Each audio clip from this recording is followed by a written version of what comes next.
लोकसहभागातून जिल्हा परिषद प्राथमिक शाळा चव्हाणवस्ती भंडीशेगाव शाळेस भेट मिळालेल्या वस्तूंचे वितरण, सत्कार, वनभोजन व क्षेत्रभेट। आज आमच्या जिल्हा परिषद प्राथमिक शाळा चव्हाणवस्ती भंडीशेगाव तालुका पंढरपूर या ठिकाणी लोकसहभागातून भेट मिळालेल्या वस्तूंचे वितरण करण्यात आले।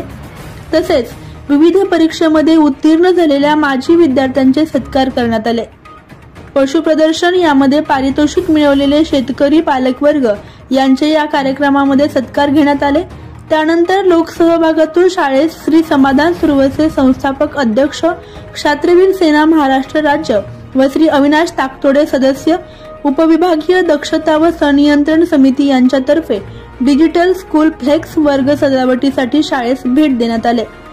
तसेच श्री दौलतराव ननवरे यांच्यातर्फे शाळेस एक डायस भेट देण्यात व श्री विश्वास सुरवसे माजी उपसरपंच भंडीशेगाव यांच्यातर्फे पाण्याच्या 2 जार भेट देण्यात आले। तसेच शाळा व्यवस्थापन समिती भंडीशेगाव उपाध्यक्ष सौ सविता विभूते मॅडम यांच्यातर्फे शाळेच्या ग्रंथालयास 60 पुस्तके भेट देण्यात आली। तसेच श्री गणेश पाटील उद्योजक यांच्यातर्फे शाळेत सीसीटीव्ही साठी 5000 रुपये भेट देण्यात आले।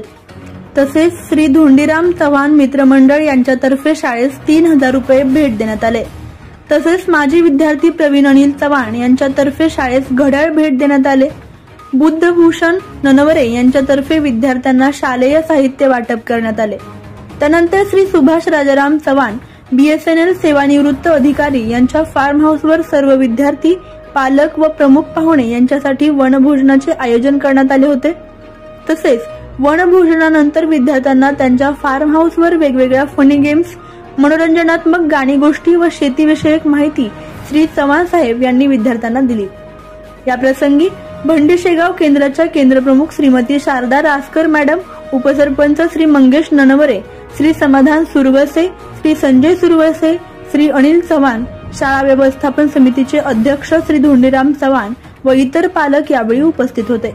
कार्यक्रम पूर्ण पार पाडण्यासाठी शाळेचे शिक्षक श्री केशव राठोड सर व श्री अरविंद वळवी सर यांनी परिश्रम घेऊन हा संपूर्ण कार्यक्रम पार पाडला। तयार करतो आणि एक आहे नॅचरल ऊर्जा, जी आपण पारंपरिक आणि अपारंपरिक ऊर्जा। पारंपरिक म्हणजे कशी असते, आपण वीज घेतो, विजेतून जी आपण एनर्जी घेतो ती पारंपरिक झाली, आणि ही जी आहे ती अपारंपरिक आहे। ही ऊर्जा कशी तयार केली जाते, हे जे आहेत ते सोलर प्लेट म्हणायचे, ह्याला क्रिस्टल्स असतात। हे काचेची प्लेट आहे, काचेची। ह्याच्यावर ज्यावेळी असे प्रकाश किरण पडतात त्यावेळी ह्या प्रकाश किरणांचा एनर्जी मध्ये रूपांतर होतं, इलेक्ट्रिक करंट मध्ये रूपांतर होतं, DC करंट तयार केला जातो। ह्याच्यामध्ये खाली वायर्स असे जोडलेले दिसतात, तुम्हाला दिसतात त्या वायर असे जोडलेले, प्रत्येक पॅनलला असे खाली वायर जोडले। ह्याच्यावर प्रकाश पडला का हा प्रकाशाचं इलेक्ट्रिकल करंट मध्ये कन्व्हर्शन रूपांतर केलं जातं ह्या प्लेटनं, आणि ती करंट घेऊन आपण काय करतो, मोटरीला जोडतो, किंवा आपल्याला स्वयंपाकघराला शेगडी पेटवायची तर त्याच्यासाठी आपण ती करंट वापरतो। आणि आपल्या निसर्गामध्ये जी फुकट जाणारी एनर्जी आहे, फुकट जाणारी जी ऊर्जा आहे ती आपण अशा प्रकारे सोलरच्या माध्यमातून, सोलर इक्विपमेंट, ह्याला सोलर इक्विपमेंट म्हणतात किंवा सौर ऊर्जा, मराठीमध्ये याला सौर ऊर्जेचं उपकरण म्हणतात। या उपकरणाद्वारे आपण सौर ऊर्जेचं इलेक्ट्रिकल ऊर्जेमध्ये रूपांतर करतो, आणि आपण आपली मोटर, इलेक्ट्रिक शेगडी किंवा फॅन किंवा अजून आपले कुठले बी इलेक्ट्रिकलचे जे हे आहेत साधनं ते आपण ह्याच्यावर वापरू शकतो। हे पाईप खाली सबमर्सिबल मोटर आहे, त्या मोटरीला हा पाईप जोडलेला आहे, आणि इथून गेलेली ही केबल त्या मोटरीला जोडलेली आहे। ही मोटर जे आहे ते DC असतात, लक्षात घ्या। 2 प्रकारचे करंट असतात, एक AC, आता तुम्हाला हळूहळू तुम्हाला शिकावं लागेल, तुम्ही जसं पुढे जाल तुम्हाला येईल DC करंट आणि AC करंट। AC म्हणजे DC म्हणजे डायरेक्ट करंट, त्याला एकाच दिशेने तो फ्लो होतो, आणि AC करंट असतो तो झिगझॅग असतो, त्याला वेव्ह असतात। तर हे तुम्हाला 11वी 12वीला ज्यावेळेस तुम्ही जाल त्यावेळेस तुम्हाला हे विज्ञानाच्या नॉलेज ह्याच्यामध्ये पुस्तकामध्ये तुम्हाला हे शिकावं लागेल। AC आणि DC हे खूप नाजूक असतो, आणि कुठल्याही वातावरणाला हा फार सेन्सिटिव्ह असतो। तसं झालंय ते टीव्ही शूटिंग मध्ये गडबडीत कुठलाही रोग अटॅक करतो. म्हणून ह्याला सारखं आपल्याला जपावं लागतं. वेगवेगळ्या प्रकारचे स्प्रे आणि खूप ह्याला आपल्याला नाजूक फळ असल्यामुळं खूप आपल्याला ह्याला जपावं लागतं. तर हे आपल्याला हे अशा प्रकारचं फळ दिसतं. आणि हे फळ जे आहे ते फळ असं आहे की ह्याच्यामध्ये सी जीवनसत्व आहे. द्राक्षामध्ये सी जीवनसत्व आहे आणि आपल्या शरीराला सी जीवनसत्व द्राक्ष खाल्ल्यानं आपल्याला मिळतं. द्राक्ष हे चवीला तसं आंबट गोड असतं आणि द्राक्षामध्ये सुरुवातीच्या स्टेजमध्ये सुरुवातीच्या ह्याच्यामध्ये काय असते, सुरुवातीला हे आपल्याला वेगवेगळे जिये वगैरे ह्याला घ्यावं लागतात आणि ह्याचे फुगवण करावं लागते.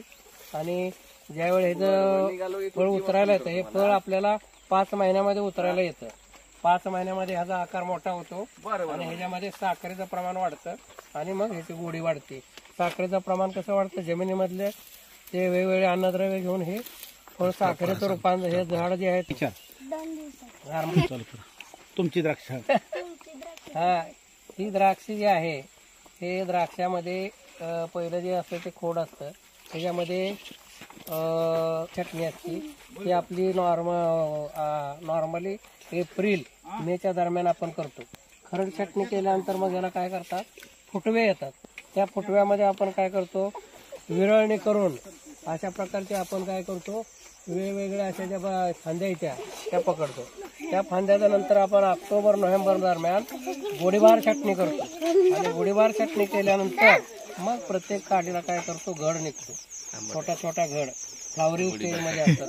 राज्यामध्ये बहुता आणि आपल्या बाहेरच्या राज्यामध्ये सुद्धा त्याचा खप होतो. ओके, थँक्यू, धन्यवाद. Okay okay. आपल्या जिल्हा परिषद प्राथमिक शाळा चव्हाण वस्ती या ठिकाणी आपल्या ज्या काही माजी विद्यार्थी आहे, विद्यार्थिनी कुमारी पूजा अनिल चव्हाण या विद्यार्थिनीने आपल्या शाळेमध्ये तिने शिक्षण घेतलेलं आहे. त्या शिक्षण घेतलेल्या मुलींचा सत्काराचा कार्यक्रम आपल्या या जिल्हा परिषद प्राथमिक शाळा चव्हाण वस्ती यांनी ठेवलेला आहे. महाराष्ट्र लोकसेवा आयोग या परीक्षेतून महसूल सहाय्यक पदी तिची निवड झालेली आहे. त्याबद्दल तिचं आपण जोरदार टाळ्या वाजवून अभिनंदन करूया. अतिशय एका शेतकऱ्याची मुलगी एवढ्या मोठ्या उच्च पदावर जाणं म्हणजे हे सोपं नाही. कारण स्पर्धेच्या या युगामध्ये आज आपण बघतो की शहरामध्ये खूप मुलं हुशार असतात, तरी पण ग्रामीण भागातून पुढे जाऊन आपल्या या वस्तीचं नाव तिनं आज इतिहासामध्ये सोनेरी अक्षरामध्ये कोरलेलं आहे. त्याबद्दल तिचं जोरदार टाळ्या वाजवा. आणि आपल्या केंद्राच्या केंद्रप्रमुख मॅडम रासकर मॅडम यांना विनंती करतो की तिचं सत्कार करावा.